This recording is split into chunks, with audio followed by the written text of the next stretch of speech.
Hello, everyone. My name is Anna-Maria. I'm Marketing Director of Exactpro and Outreach Director of AI Testing Program, AI testing for corporate clients. And today we have Iosif Itkin, our CEO of Exactpro, on the call. And we are going to go through the presentation Iosif has delivered recently on Zero Outage Industry Summit on 8th of October in Vienna. Hi, Iosif. Hi, Anna-Maria. Hello, everyone. This presentation was about bringing AI-related topics into the Zero Outage industry standard, specifically into the platform stream. During the event in Vienna, several keynotes approached this topic from different angles. Stefan Kasulke, one of the co-founders of Zero Outage, spoke about agentic AI and how autonomous systems can reshape resilience within zero-outage infrastructures. Another speaker, Christoph Schachar, highlighted the dark side of AI and the new types of risks that come with intelligent systems. These two perspectives capture the dichotomy of AI within the zero-outage framework. On the one hand, AI brings opportunities to improve resilience, performance, and self-healing.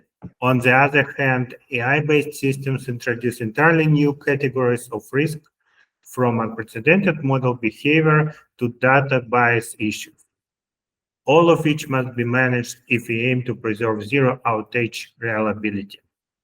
In other words, AI does not simply make systems stronger, it also makes the challenge of maintaining resilience far more complex.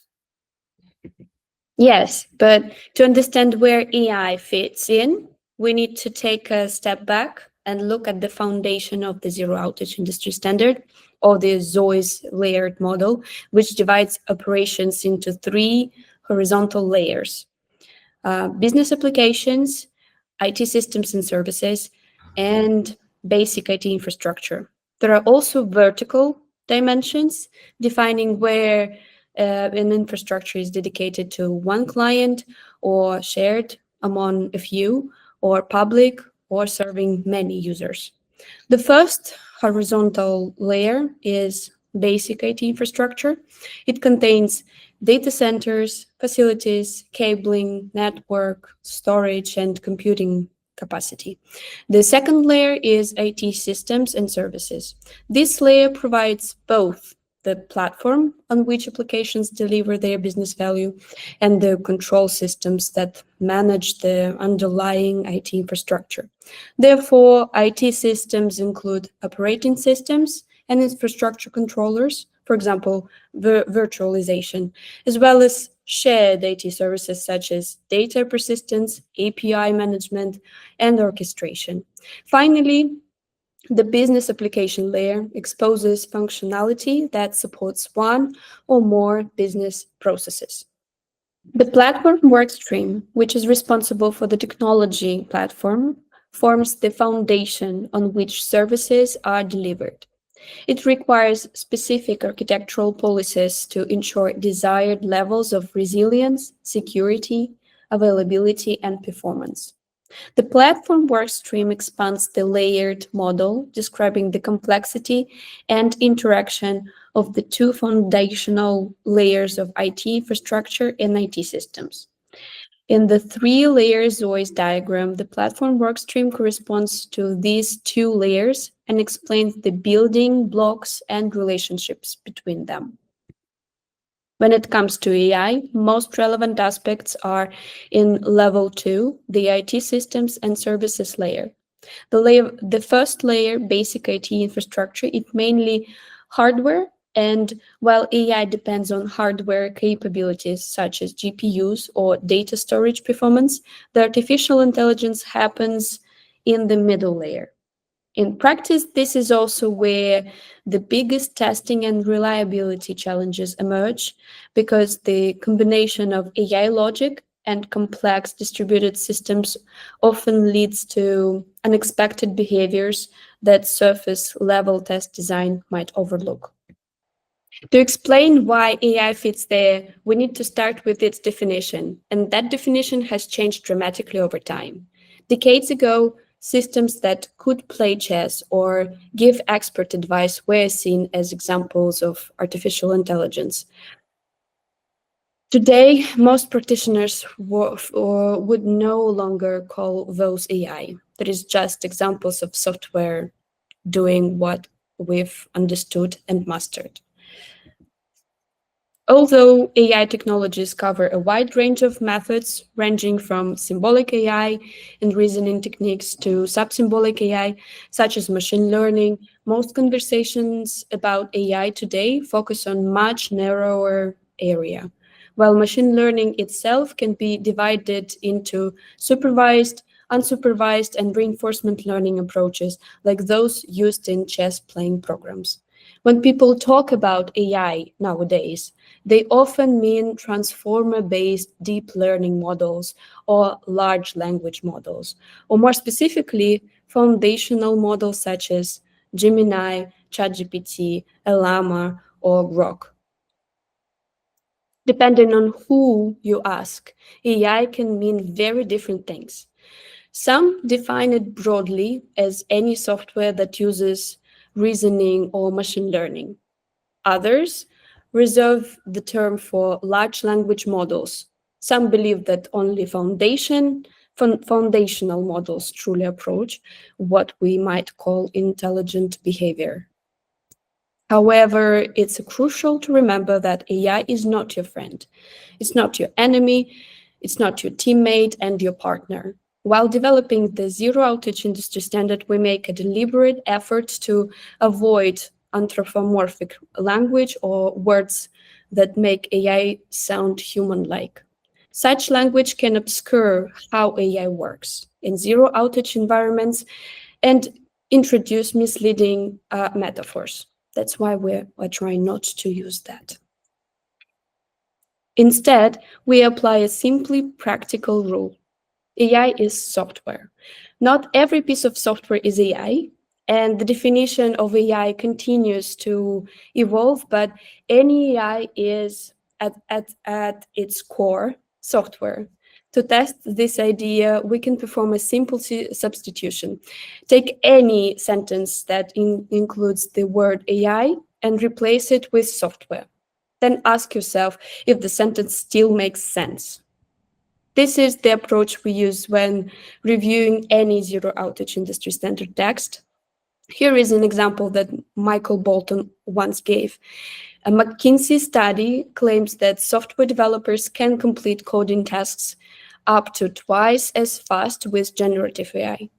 If we replace AI with software, the statement becomes software developers can complete coding tasks up to twice as fast with software. It suddenly sounds a bit less reasonable. But there are even worse examples. For instance, AI isn't the enemy, it's your personal growth partner. Replacing AI with software gives us software isn't the enemy, it's your personal growth partner. Obviously, that sounds as absurd as if we said, stairs are not your enemy, they are your personal growth partner. This substitution exercise is simple but practical. It's a practical way to keep our language and to keep it clean and think clearer and more grounded. AI is software. But what is software itself? Yes, and since we are talking about software, especially in contexts like Agile and CI/CD pipelines, it's worth clarifying what exactly we mean by software. Software can be understood as a collection of instructions and data that direct a computer operation. These instructions frequently include control flow constructs that evaluate incoming data. If the data is accepted, the system's internal state is modified. If the data is rejected, the state remains unchanged. Unlike human decision-making, these checks are executed automatically and at scale. There is no human-in-the-loop processing each conditional branch. Instead, the programmer encodes policies and rules once and the machine applies them consistently and tirelessly. At a more fundamental level, software itself is data. The same sequences of bits that represent program instructions can be stored, transmitted, and manipulated just like any other data. This equivalence, central to the stored program computer model, allows programs to process other programs, to be compiled, interpreted, or even rewritten dynamically. Thus, software is both instructions for action and data for manipulation, embodying automated decision-making that operates without continuous human oversight. And let's talk about data as well. So human-created data can be described as natural because its source is human. It's interactive because it's created through interaction. It's attended since it requires a person's presence or involvement. And sometimes we call it manual, even if we create it using tools like keyboards rather than directly with our hands. In contrast, software-generated data has the opposite properties. It is synthetic, artificial, and unattended. It can be created automatically without human participation, and the process itself is often designed specifically to reduce or eliminate human involvement. So we have just discussed two types of data, and it's very important to keep them clearly separated. Now, there is an interesting detail here. We also talk about real data and synthetic data, and sometimes these categories overlap. For example, synthetic data can still be handcrafted by human. And when that happens, for example, when a real human creates synthetic data, it can also be called real in a certain sense because it has a human origin. And this brings us to another kind of dichotomy, not only the type of data, but also the volume of data. So there are two types of data, and there are also two scales of data in this distinction, which is crucial. Humans have a narrow processing bandwidth. Obviously, we can only work with small volumes of information at any given time, and our time is also limited on this planet. Any data volume that a human can meaningfully attend to is human-attended data. A good term for these small human manageable portions of data would be artifacts or snippets. The opposite of that is the data on a machine scale or massive volumes of information that humans cannot process directly. We might call that a data set or corpus, or simply machine-scaled big data. So depending on whether data volume is overwhelming for a human or not, it falls into one of these two categories, artifacts or datasets. Now that we've covered both the types of data and the volumes of data, we can move on to some important definitions that should go into the zero outage industry standard.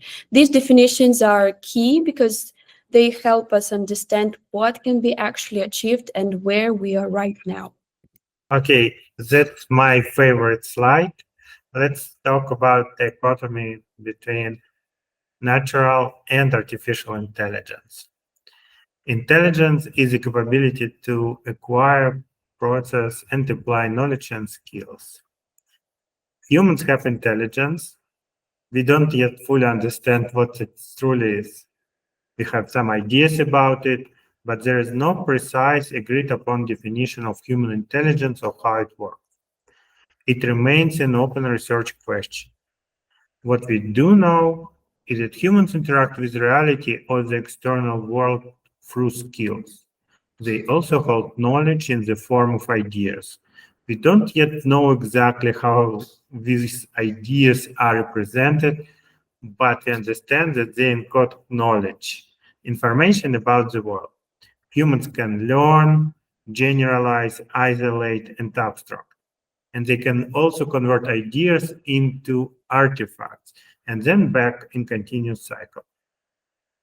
However, humans cannot produce or process data sets or corpora in the same way machines do. We simply can't handle enormous volumes of data. What humans can do is to create and process artifacts or those small, meaningful data snippets. And when we judge human intelligence, we do so indirectly using proxies. We look at how people interact with the world or what kind of artifacts they produce. We can't look into a human's mind, but we can observe the results of intelligence. For example, the writing someone produces or the system they design, and use those artifacts as evidence of intelligence. So this is with humans. Now let's move into software. It is crucial to distinguish between running software and the software that is not running. When data in code are stored on a disk or cold storage, that software is in a dormant state. It's important in some contexts, but it is not something that is running and can expose any signs of skills or knowledge.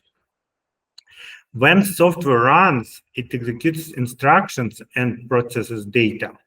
It can generate synthetic artifacts or small pieces of data that are interpretable by humans. Running software also interacts with reality through data flows and control loops defined in its instructions.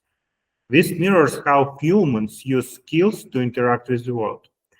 Software, in a sense, interacts with data exchanges through sensors and actuators, and those interactions can themselves be represented as data. For example, take the laptop screen. The image we see is actually just a pattern of bytes or data rendered visually. The data received by sensors or the signal sent to actuators is also data. Every visible or measurable interaction between software and the physical world can be represented this way. One major difference between humans and software is scale. Software, like humans, can process entire data sets and corpora. It can read them, generate them, and use them to produce synthetic artifacts, those small human-readable pieces of data. And when it comes to judging artificial intelligence, the only real way we can do that is by examining these synthetic artifacts. They are our proxies for understanding what the AI does and how it behaves. If we ask a system to generate 10 million test scenarios, we can't truly analyze that volume. We are not able to do anything with it apart from being aware of how many of them actually are there. But if we ask it to produce a short report, we can actually read it, interpret it, and evaluate its quality. That short report is a synthetic artifact or a snippet that serves as our window into the system's behavior.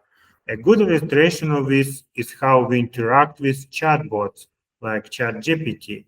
When we send a prompt, an enormous factor of GPUs, be it NVIDIA or AMD, goes to work. The system takes our prompt, converts it into tokens or numerical representations, and runs those through a massive data set, applying mathematical transformation to predict the next token in the sequence. Then it converts those tokens back into words, forming the response we see on screen. As humans, we can't possibly evaluate what happens inside that process because the data volume is overwhelming. But what we can evaluate is the response itself.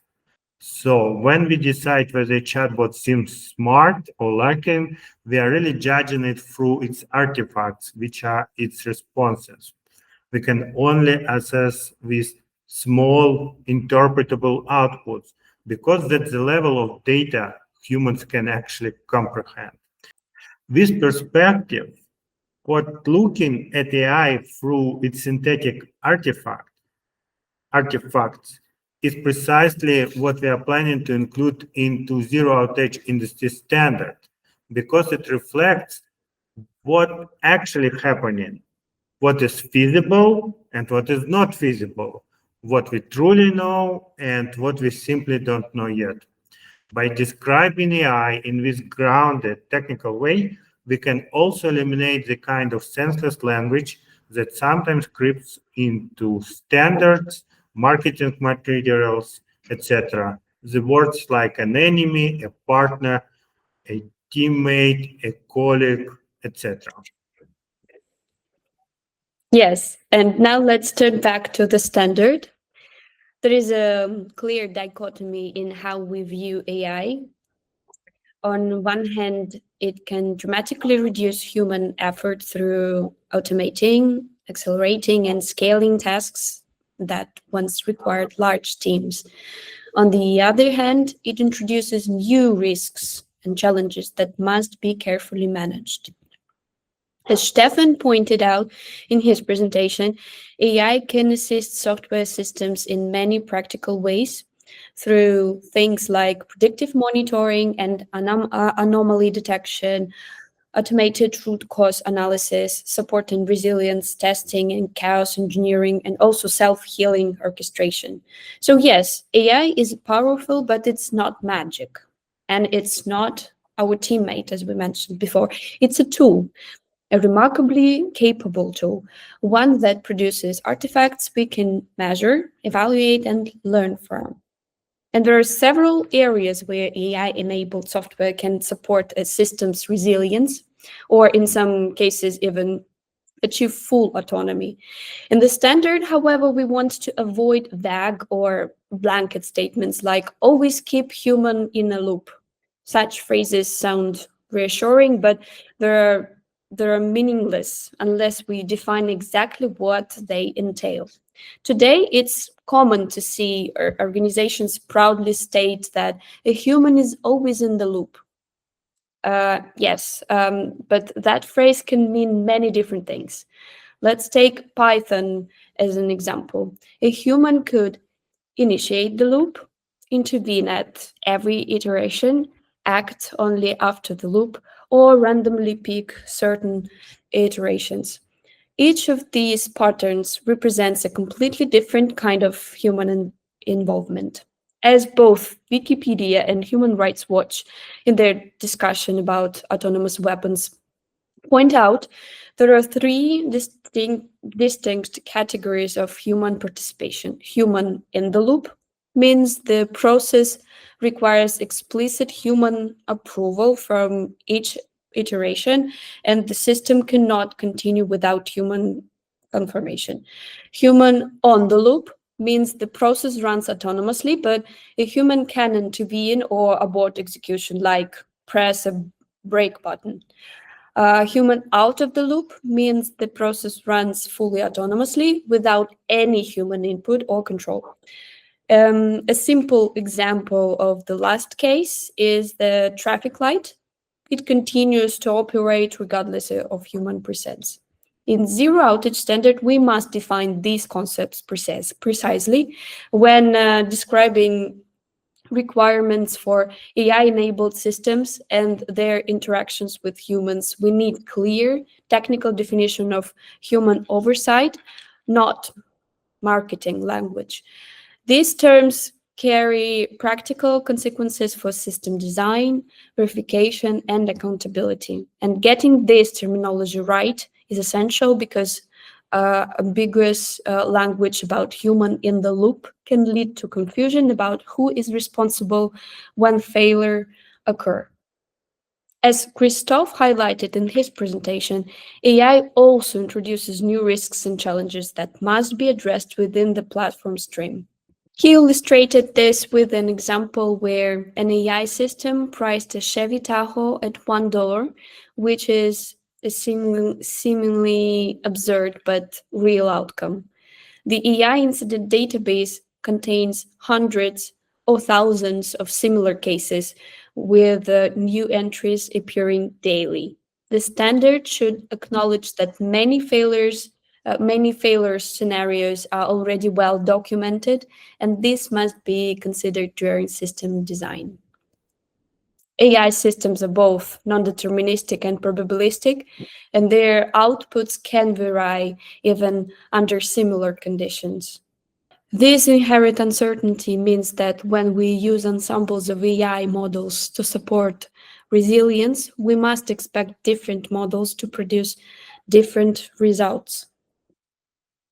Consequently, we need to define and assess a range of quality characteristics for AI systems within the platform workstream, including adaptability, evolution, autonomy, safety, freedom from inappropriate bias, reward hacking, and unintended side effects, among others. And we must also set clear requirements for transparency, explainability, and interoperability of AI-enabled systems that form part of the zero outage infrastructure. And platforms must leverage AI and machine learning capabilities to improve observability, predictive maintenance, automated root cause analysis, and self-healing capabilities, as we mentioned before.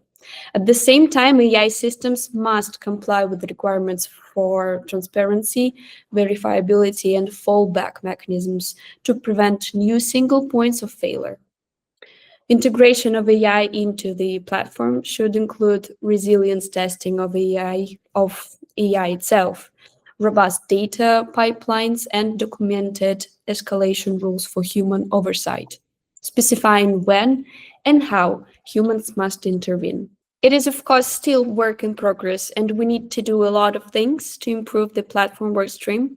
But so far, we have shared the plans that we are going to put together for the platform workstream, and we believe that the community is going to contribute and help us in this journey. We are very much looking forward for participation from other organizations. Please do join Zero Outage Industry Standard community. Let's work together on making AI into the platform workstream, explore it deeply and thoroughly. Thank you very much.